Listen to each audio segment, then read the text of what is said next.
Hi, hello. Welcome to Yellow Orange University. So ఈ video కేవలం ఒక హైపోథసిస్ మాత్రమే.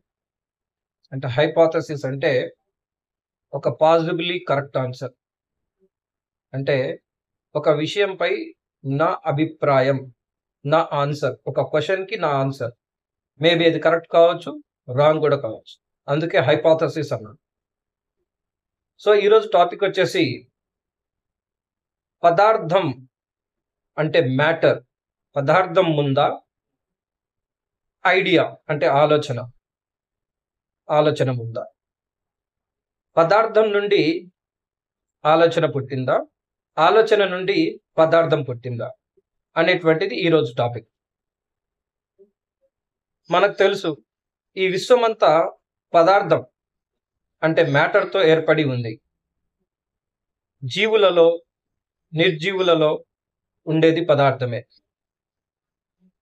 పదార్థం యొక్క అమరికలో మార్పు రావడం వలన అది గుట్టలుగా, పుట్టలుగా, రాళ్లుగా, కొండలుగా, చెట్లుగా మరియు ఇతర జీవులుగా మారింది. అంటే అన్నింట్లో ఉండేది పదార్థమే, బట్ దాని అమరికలో మాత్రమే తేడా.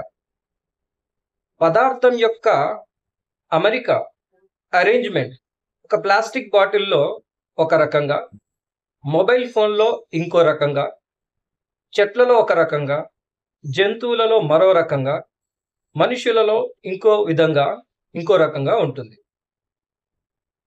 వాటర్ బాటిల్లో పదార్థం యొక్క అమరికతో ఆ బాటిల్కి స్పృహ గాని, ఆలోచన గాని పుట్టలేదు. బట్ మెదడులో పదార్థం యొక్క అమరికతో దానికి స్పృహ మరియు ఆలోచన పుట్టింది. అంటే పదార్థం నుండి ఆలోచన పుట్టినట్ట, ఆలోచన నుండి పదార్థం పుట్టినట్ట? పదార్థం నుండి ఆలోచన పుట్టినట్టేగా.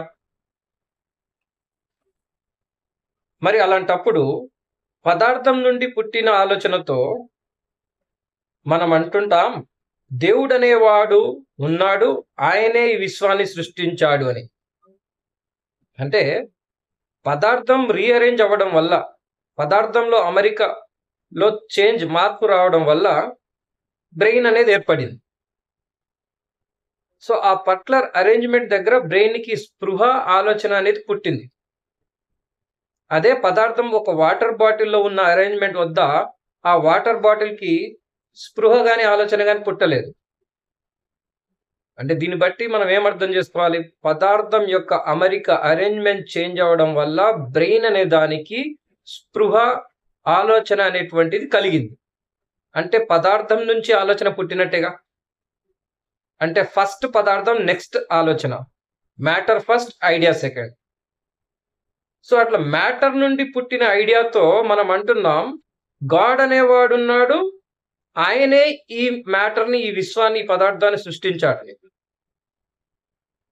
సో ఇది కరెక్టా కాదా నాకు అర్థం కావట్లేదు. అందుకనే దీన్ని హైపోథసిస్ అంటున్నాను. మీరే ఆలోచించి నిర్ణయం తీసుకోండి. Thank you. నమస్తే.